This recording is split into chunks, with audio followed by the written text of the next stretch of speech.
માતૃત્વની ઝંખના સપનાથી સત્ય સુધી કેસ 4 ઓસ્ટ્રેલિયાથી એક કપલ લગ્ન જીવનના 10 વર્ષ બાદ એક એમને આગળ 5 વર્ષનો બાબો અને ત્યારબાદ વારે વારે એટલે કે 3 વાર મિસ્ડ એબોર્શનની હિસ્ટ્રી સાથે ગ્લોબલ હોસ્પિટલની મુલાકાત લીધી.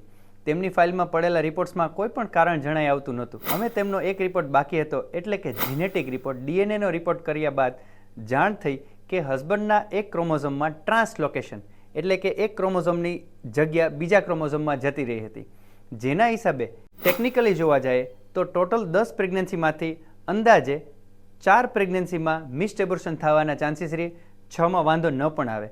પરંતુ તે નસીબદાર હતા કે એક ચાઇલ્ડ એને નોર્મલ હતું, પરંતુ વારે વારે મિસ્ડ એબોર્શન અન્ય પ્રેગ્નન્સીમાં થતા હતા.